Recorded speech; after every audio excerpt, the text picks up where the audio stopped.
Hello friend, my self अभिषेक मौर्य और ये मेरा YouTube channel cognitive learning classes, जिसमें हम लोग कॉग्निटिव तरीके से लर्निंग को एम्फेसाइज करते हैं।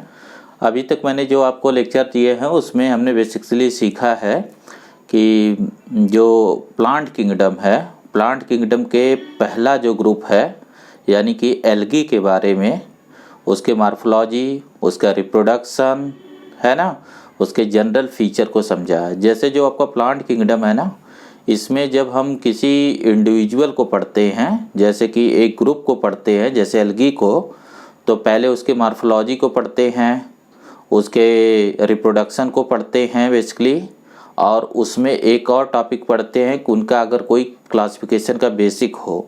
तो मैंने आपको टेबल बताया था कि जो टेबल में बेसिक रखे गए हैं, बेसिस मतलब जिनके बेसिस पे क्लासिफिकेशन है वो दिखा। लास्ट वन जो इसमें टॉपिक हमें कवर करना होता है वो होता है अल्टरनेशन ऑफ जनरेशन। तो आज के लेक्चर में हम बेसिकली देखेंगे अल्टरनेशन ऑफ जनरेशन। ठीक है, तो आज का हमारा जो टॉपिक होगा एल्गी में जो अल्टरनेशन ऑफ जनरेशन है वो कैसे होता है, उस बात को समझना। इस एक कॉन्सेप्ट को समझने के बाद ये आपको बार बार रिपीट होगा, यानी हर टॉपिक में। जैसे जब हम ब्रायोफाइटा में जाएंगे तो फिर हम ब्रायोफाइटा में अल्टरनेशन ऑफ जनरेशन देखेंगे, ऐसे टेडोफाइटा में देखेंगे, और फिर जिम्नोस्पर्म और एंजियोस्पर्म, और लास्ट में इन सबको आपस में कंपेयर करेंगे। ठीक है, तो मैं पहले आज जो है एक अल्टरनेशन ऑफ जनरेशन कॉन्सेप्ट को आपको इंट्रोड्यूस कराता हूँ। तो आज हम एल्गी के अल्टरनेशन ऑफ जनरेशन में देखेंगे। फ्रेंड, अगर आप इस चैनल पर नए हैं तो इस चैनल को सब्सक्राइब करिए, और जब आप सब्सक्राइब करते हैं तो बेल आइकन को ज़रूर प्रेस कर दीजिएगा। और अगर पॉसिबल, अगर आपको ये लेक्चर अच्छा लगता है तो अपने जान पहचान के लोगों में इसको शेयर करिए। चलिए, तो आज का लेक्चर हम स्टार्ट करते हैं। तो आज का जो लेक्चर है बेसिकली वो हम पढ़ रहे हैं एल्गी, और एल्गी में आज हम पढ़ने वाले हैं alternation of generation. Alternation of generation, ठीक है। यहाँ जो ये वर्ड है जनरेशन, तो किस जनरेशन की हम बात कर रहे हैं, किस जनरेशन की बात कर रहे हैं? एक्चुअल में जो जनरेशन की बात कर रहे हैं, ये जनरेशन यहाँ पे दो हैं। एक जनरेशन को हम बोलते हैं स्पीरोफिटिक जनरेशन या स्पोरोफाइट, और दूसरी होती है गेमिटोफाइट या गेमिटोफिटिक जनरेशन। एक्चुअल में हम यहाँ पढ़ने वाले हैं कि एक बार इनकी जो लाइफ साइकिल है उसमें एक बार गेमिटोफिटिक स्टेज आएगी और एक बार स्पोरोफिटिक जनरेशन आएगी, और दोनों एक दूसरे के अल्टरनेट आते हैं। इस बात को समझाने के लिए थोड़ा हम ग्राफिक को यूज करेंगे। एक बार ये आप समझ जाएं तब मैं इसको लेक्चर में रखता हूँ। जैसे स्पोरोफिटिक का मतलब जो स्पोर प्रोड्यूसिंग हो, जो स्पोर का फॉर्मेशन करता हो। ठीक है, ये इनकी जो सेल होती है इनमें जो है डिप्लॉयड नंबर में क्रोमोजोम होते हैं। जो क्रोमोजोम होता है वो T2n या फिर ये डिप्लॉयड स्टेज होती है। और जो गेमिटोफिटिक जनरेशन है ये गेमिट प्रोड्यूसिंग स्टेज इसे बोलते हैं। ये गेमिट को प्रोड्यूस करने वाली स्टेज है। ठीक है, जो गेमिट होते हैं वो ऑलवेज हैप्लॉयड होते हैं, तो ये एक हैप्लॉयड जनरेशन होती है। एक्चुअल में बात क्या है कि प्लांट किंगडम में जो सेल हैं वो चाहे डिप्लॉयड हो या हैप्लॉयड हो, दोनों में सेल डिवीजन वो इन्वॉल्व होते हैं। माइटोसिस जो डिवीजन है वो डिप्लॉयड में भी पॉसिबल है, वो हैप्लॉयड में भी पॉसिबल है। जैसे आप देखिए, ये कॉन्सेप्ट कुछ ऐसा है कि जैसे एक डिप्लॉयड सेल हो 2n, तो 2n से एक सेल ये 2n है, इससे जो है अगर माइटोसिस होती है तो माइटोसिस के बाद 2n वाली दो नई सेल बन जाती हैं। ठीक है, ये तो एक नॉर्मल टाइप का डिवीजन है। ठीक है, ये जनरली हर जगह होता है, इसमें कुछ नया नहीं है। लेकिन प्लांट में क्या है कि अगर एक सेल हैप्लॉयड है n, तो इसमें भी माइटोसिस पॉसिबल है, और इस माइटोसिस के बाद यहाँ n नंबर वाली 2 डॉटर सेल का फॉर्मेशन होता है। ठीक है, ये चीज़ प्लांट में और फंजाई में, इस टाइप के ऑर्गेनिज्म में ये पॉसिबल है, जबकि एनिमल किंगडम में ये चीज़ नहीं होता है कि हैप्लॉइड सेल में माइटोसिस हो। ठीक है, वहाँ ये कॉमन फीचर नहीं है। कॉमन फीचर का मतलब ये जनरलाइज नहीं है, ये ज़्यादा नहीं देखने को मिलता है। ठीक है, दूसरी जो चीज़ है, दूसरा जो डिवीज़न है कि एक सेल जब ये 2n होती है, डिप्लॉयड होती है, तो इससे जो है एक डिवीज़न जिसे हम मियोसिस बोलते हैं। ठीक है, जिसे हम मियोसिस बोलते हैं। इस मियोसिस में क्या होता है कि n नंबर वाली 4 सेल का फॉर्मेशन होता है। ये सारी जो है हैप्लॉइड हैं। तो इस डिवीज़न को रिडक्शन डिवीज़न या फिर हम इसे बोलते हैं मियोसिस। ये ऑलवेज डिप्लॉयड सेल में होती है, हैप्लॉइड में ये नहीं होती है, क्योंकि हैप्लॉइड में n/2 नहीं होता, क्रोमोसोम नंबर n/2 नहीं होता। ठीक है, तो ये बेसिक्स है जो आपको थोड़ा जानना है। अब हम इससे आगे चलते हैं और एल्गी के पर्टिकुलर केस में देखते हैं कि ये कैसे अल्टरनेशन ऑफ जनरेशन हो रहा है, जैसे इस लाइफ साइकिल के फॉर्म में। जैसे देखिए, अब हम एक एल्गी के, एक टिपिकल एल्गी का एग्जाम्पल लेके आपको अल्टरनेशन ऑफ जनरेशन समझाते हैं।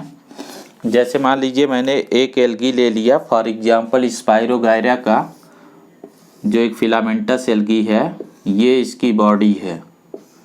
ठीक है, ये जैसे ये जो है ये एक एल्गी है। जैसे मान लीजिए ये स्पाइरोगायरा का मैंने एग्जांपल ले लिया, वैसे कोई भी लिया जा सकता है। इसकी जो सेल है ना, ये गेमेटोफिटिक जनरेशन की है। इसके हर सेल में जो क्रोमोसोम है वो सिंगल नंबर में है, अनपेयर्ड है। सिंगल नंबर का मतलब है अनपेयर्ड। जैसे ह्यूमन में क्रोमोसोम है 23 पेयर। ठीक है, तो इसका मतलब है 23 जोड़े जो है क्रोमोसोम है। और अगर सिर्फ 23 क्रोमोसोम होते, 23 क्रोमोसोम होते, तो हम ह्यूमन में ही सेल को हैप्लॉइड कहते। इसी तरीके से एल्गी में जब हम बात कर रहे हैं इसके हैप्लॉइड बॉडी की, गेमेटोफिटिक जनरेशन की, तो उसके हर सेल में जो क्रोमोसोम है वो हैप्लॉइड नंबर में है, अनपेयर्ड क्रोमोसोम है। ठीक है, तो यहाँ पे ये जो है स्पाइरोगायरा की बॉडी में ये जो सेल हैं, ये इंडिविजुअल जो है ये हैप्लॉइड नंबर में है। ठीक है, अब जैसे जो अल्टरनेशन ऑफ जनरेशन हम दिखाते हैं वो सेक्सुअल रिप्रोडक्शन के लिए दिखाते हैं। एक चीज़ आपको हमेशा याद रखना है, तो यहाँ क्या करते हैं कि सेक्सुअल रिप्रोडक्शन में जैसे आपको बताया गया कि गेमेटोजेनेसिस होगी और फ्यूजन ऑफ गेमेट्स होगा। तो यहाँ मैं मान के चल रहा हूँ कि जैसे ये एक फीमेल की तरह काम कर रहा है, ये एक मेल की तरह काम कर रहा है। तो जो मेल, ये जो सेल है जो गेमिट को बनाती है, उसके लिए हम वर्ड यूज करते हैं गेमिटेंजिया। ठीक है, जो स्पोर बनाता है तो उसे बोलते हैं स्पोरेंजिया। ये यहाँ पे गेमिटेंजिया है। ठीक है, तो इस गेमिटेंजिया के अंदर गेमिट का प्रोडक्शन होगा। जो फीमेल में गेमिट बन रहा है वो हम मान के चलते हैं कि एक सिंगल ऊ स्पोर का फॉर्मेशन हो रहा है। जैसे हम गेमेटोजेनेसिस की oogenesis टाइप को यहाँ पे एक्सप्लेन कर रहे हैं, और यहाँ पे जो गेमिट्स बन रहे हैं वो मेल गेमिट का फॉर्मेशन हो रहा है। ठीक है, तो इस वजह से हम इस प्लांट स्पीसीज को, इस प्लांट पर्टिकुलर को हम मेल बोल रहे हैं और इसको हम फीमेल बोल रहे हैं, जैसा मैंने एक वीडियो में आपको समझाया था। अब यहाँ से गेमिट रिलीज होते हैं। ये जो स्पर्म हैं, जो मेल गेमिट, स्पर्म या एंथ्रोजॉइड्स, ठीक है, जो एंथ्रोजॉइड्स है, ठीक है, या फिर स्पर्म है, ये रिलीज होते हैं। ठीक है, और रिलीज होने के बाद ये यहाँ फीमेल में जाके इसे फ्यूज करते हैं। तो नेक्स्ट वन में इसे हम इस तरीके से दिखाते हैं, सिर्फ उसको जिसमें फ्यूजन हो रहा है। ये फीमेल गेमेट है और इससे मेल गेमेट का यानी ये है फ्यूजन ऑफ गेमेट्स। ठीक है, सेक्सुअल रिप्रोडक्शन में ये एक इम्पॉर्टेंट फेज है। देखिए यहाँ पे ये जो है एन नंबर है, गेमिट है, ये भी एन नंबर है। जैसे जो फीमेल गेमिट होगा वो भी हैप्लॉइड होगा और जो मेल गेमिट है वो भी हैप्लॉइड है। जो गेमेटोजेनेसिस है, तो गेमेटोजेनेसिस में जैसा भी आपको समझाया था कि जो पेरेंट बॉडी थी वह कैसी थी, हैप्लॉइड थी। ठीक है, तो हैप्लॉइड से हैप्लॉइड बनने में माइटोसिस हुआ होगा जिससे वो स्पोर बना होगा, और हैप्लॉइड से ही हैप्लॉइड यानी स्पर्म का फॉर्मेशन हुआ होगा। फिर ये दोनों जब फ्यूज करते हैं तो यहाँ जो है इनसे एक नई स्टेज का फॉर्मेशन होता है जिसमें जो है न्यूक्लियस में क्रोमोसोम नंबर डबल हो जाते हैं। यानी अब वो सेल हैप्लॉइड न रह के ये डिप्लॉइड स्टेज हो गई। इसको हम बोलते हैं oospore। ठीक है, इसे हम बोलते हैं oospore, या फिर इसे हम एक और नेम देते हैं एल्गी में, जाइगोस्पोर। जैसे अगर नॉर्मल सेक्सुअल रिप्रोडक्शन रहता तो वहाँ इसे आप बोलते हैं जाइगोट, लेकिन यहाँ जाइगोट स्पोर के फॉर्म में है तो इसे हम बोलते हैं जाइगोस्पोर। तो यहाँ तक जो अभी यहाँ तक जितनी सेल थी ये सारी की सारी सेल जो है हैप्लॉइड नंबर ऑफ क्रोमोसोम को रिप्रेजेंट कर रही थी। यानी उनकी सेल में जो क्रोमोसोम था वो सिंगल सेट में था, हैप्लॉइड था, अनपेयर्ड था, वो पेयर में नहीं था। लेकिन पहली बार जब यहाँ पे फ्यूजन ऑफ गेमिट हो गया, फ्यूजन ऑफ गेमिट को यहाँ एक वर्ड देते हैं सिंगेमी, या इसी को आप बोलते हैं फर्टिलाइजेशन। ठीक है, फर्टिलाइजेशन या सिंगेमी, सिंग का मतलब टुगेदर, गेमी मतलब गेमिट्स। ठीक है, या फर्टिलाइजेशन। तो यहाँ फर्टिलाइजेशन के बाद जैसा आपको जनरल फीचर में बताया गया है कि एल्गी के अंदर कोई भी एम्ब्रियो की स्टेज नहीं है। अगर एम्ब्रियो की स्टेज होती तो ये जाइगोट में माइटोसिस होती और ये एक स्पोरोफिटिक जनरेशन का फॉर्मेशन करता। ठीक है, लेकिन यहाँ जो है यहाँ पे जब एम्ब्रियो एब्सेंट है तो यहाँ एक स्पेशल फीचर पाया जाता है जिसे बोलते हैं जाइगोटिक मियोसिस। यहाँ जाइगोट में जो स्पोर फॉर्म में है इसके अंदर ही मियोसिस हो जाती है। तो जब 2n सेल से मियोसिस होगी तो आपको बताया था n नंबर के 4 नए स्पोर्स बनेंगे। ठीक है, ये सब 2n से n, यानी यहाँ पे मियोसिस हो गया या रिडक्शन डिवीजन हो गया। इस बात को आपको याद रखना है, जाइगोटिक मियोसिस। इसी जाइगोटिक मियोसिस की वजह से एल्गी के अंदर एम्ब्रियो स्टेज एब्सेंट है। अगर ये नहीं होता तो फिर यहाँ एम्ब्रियोनिक स्टेज होती। अब ये जब फिर से हैप्लॉइड हो गए तो ये सारे स्पोर क्या करेंगे, ये स्पोर रिलीज हो जाते हैं और इन स्पोर्स में फिर से जर्मिनेशन होता है। ठीक है, जैसे आप प्लांट में जर्मिनेशन देखते हैं इस तरीके से, यानी कि यहाँ पे माइटोसिस होती है और ये यूनिसेलुलर से मल्टीसेलुलर फॉर्म यानी पेरेंट बॉडी में कन्वर्ट हो जाता है। तो ये पूरी लाइफ साइकिल है। इस लाइफ साइकिल में ये जो लाइन है और ये लाइन जो है, इनके इधर जितनी जो है लाइफ साइकिल का जितना पार्ट है इसको हम बोलते हैं गेमेटोफिटिक स्टेज या गेमेटोफाइट, जो कि हैप्लॉइड सेल से रिप्रेजेंट होते हैं। n नंबर हैं, हैप्लॉइड हैं। ठीक है, और ये गेमिट प्रोड्यूसिंग स्टेज है क्योंकि यहाँ जो बॉडी है, पेरेंट बॉडी है, वो गेमिट को प्रोड्यूस कर रही है।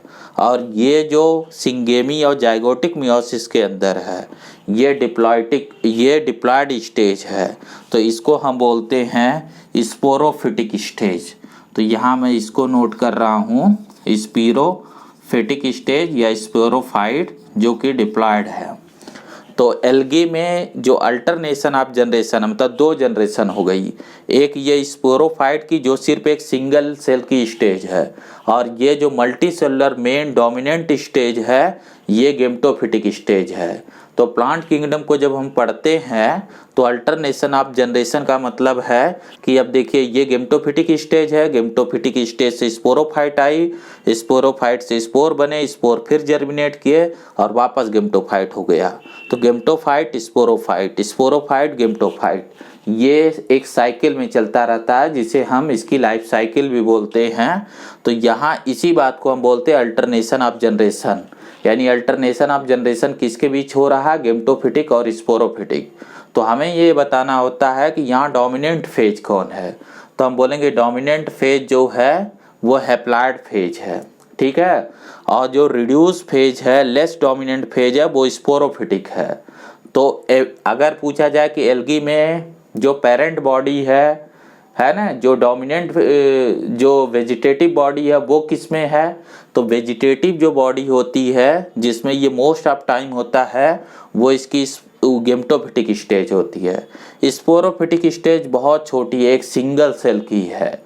तो यहाँ पे जो लाइफ साइकिल का जो टाइप है वो आपके बुक में मेंशन किया गया है, जो लाइफ साइकिल होते हैं उनका टाइप मेंशन किया गया है। जैसे लाइफ साइकिल के जो टाइप आपको, या लाइफ साइकिल या अल्टरनेशन ऑफ जनरेशन के जो अल्टरनेशन ऑफ जनरेशन का जो आपको टाइप मेंशन किया गया है आपकी बुक में, वो 3 टाइप का है। एक मेंशन है हैप्लॉन्टिक, दूसरा मेंशन है डिप्लॉन्टिक और तीसरा मेंशन है हैप्लो डिप्लॉन्टिक, ठीक है। तो ये जो अभी हमने जिसको डिस्कस किया, ये लाइफ साइकिल को हम बोलेंगे हैप्लॉन्टिक। हैप्लॉन्टिक का मतलब है मोस्ट ऑफ टाइम जो प्लांट स्पीसीज है वो अपने हैप्लॉइड स्टेज को शो कर रही है, यानी most of time more than 90% जो लाइफ साइकिल है वो हैप्लॉइड फेज में है, गेमेटोफिटिक स्टेज में है। तो इस टाइप की लाइफ साइकिल को बोलते हैं हैप्लॉन्टिक। इसका ठीक उल्टा अगर मोस्ट ऑफ टाइम 90% जो है वो डिप्लॉइड फेज को शो करती तो उसे हम बोलते हैं डिप्लॉन्टिक, और जब दोनों होता तो उसे हम बोलते हैं हैप्लो डिप्लॉन्टिक। ये अलग अलग ग्रुप में हम जाके देखेंगे, जैसे ब्रायोफाइटा और टेडोफाइटा में हैप्लो डिप्लॉन्टिक होता है, जिम्नोस्पर्म और एंजियोस्पर्म में ये डिप्लॉन्टिक होता है, और इस केस में ये हैप्लॉन्टिक है, ठीक है। तो ये आपसे इस तरीके से ये चीज़ें पूछी जाती है। एक बात यहाँ और कंफर्म कर दूँ कि ये स्पायरोगायरा का पर्टिकुलर केस में आपको मैं बता रहा हूँ कि यहाँ पे इस लाइफ साइकिल के अकॉर्डिंग जो इन्फॉर्मेशन है, जो एल्गी को जनरलाइज फॉर्म में हम बोलते हैं, जनरलाइज का मतलब है मेजॉरिटी ऑफ, जो ज़्यादातर फॉर्म है, ज़्यादातर एल्गी में जो लाइफ साइकिल वो हैप्लॉन्टिक है, लेकिन कुछ एक स्पीसीज जिनमें जो है डिप्लॉन्टिक और हैप्लोडिप्लॉन्टिक भी प्रेजेंट हैं, ठीक है। जैसे डाइवर्सिटी में ना बहुत सारी चीज़ें होती है, जैसे एल्गी की बहुत सारी स्पीसीज है, जैसे ये क्लोरोफाइसी का एग्जाम्पल है, ग्रीन एल्गी का। जैसे मैंने आपको बताया था जब आप क्लासिफिकेशन आपको समझा रहा था कि क्लोरोफाइसी के अलावा इसमें 2 और हैं, ब्राउन एल्गी और रेड एल्गी। ब्राउन एल्गी सबसे डेवलप स्पीसीज है, तो वहाँ पे लाइफ साइकिल के अल्टरनेशन ऑफ जनरेशन के दूसरे फार्म हो सकते हैं जो नीट में आपसे क्वेश्चन पूछा जा चुका है। जैसे मैं आपके बुक के लाइन को अकॉर्डिंग इसे समझाता हूँ और इसी की वजह से मैं इसे थोड़ा ऐड कर रहा हूँ। जैसे आप देखेंगे पेज नंबर 43 यहाँ पे सबसे नीचे जो लाइन है, यहाँ पे देखिए लिखा गया है interestingly while most algal genera का मतलब जीनस का प्लूरल है, are haplontic, most some of them such as the Ectocarpus, Polysiphonia and kelp are haplodiplontic and Fucus as alga diplontic। तो अगर ये कई क्वेश्चन हो ना कि क्या एल्गी में किस टाइप की लाइफ साइकिल है, अगर आपको तीनों टाइप किसी ऑप्शन में मिलते हैं तो तीनों पॉसिबल है, क्योंकि इस प्लांट किंगडम के जो लास्ट लाइन है उसमें ये बात मेंशन है। तो ये आप देखेंगे ये नीट में क्वेश्चन रहा है। लेकिन अभी अगर आपको मोस्ट जनरलाइज को लेके चला जाए तो हम बोलेंगे ये हैप्लॉन्टिक टाइप है, यानी एल्गी में मोस्टली जो डोमिनेंट बॉडी होती है वो क्या होती है, तो वो हम बोलेंगे वो हैप्लॉइड फेज को, गेमेटोफिटिक स्टेज को रिप्रेजेंट करती है। तो अल्टरनेशन ऑफ जनरेशन से हमें एक व्यू ये मिला कि एल्गी में जो बॉडी होती है वो मोस्टली गेमेटोफिटिक स्टेज को शो करती है, और यहाँ पे एम्ब्रियो नहीं होता। एम्ब्रियो इसलिए नहीं होता क्योंकि जाइगोट में मियोसिस हो जाती है। अगर जाइगोट में यहाँ पे अगर जाइगोट में फर्दर अगर जाइगोट में माइटोसिस होती तो फिर हमें एक डेवलप स्पोरोफिटिक स्टेज मिलता, लेकिन जब एम्ब्रियो स्टेज एब्सेंट है, जाइगोट में मियोसिस है, तो वापस गेमेटोफिटिक स्टेज यहाँ से रीअपीयर्ड हो जाती है। इस वजह से स्पोरोफिटिक स्टेज बहुत शॉर्ट है। ठीक है फ्रेंड, तो ये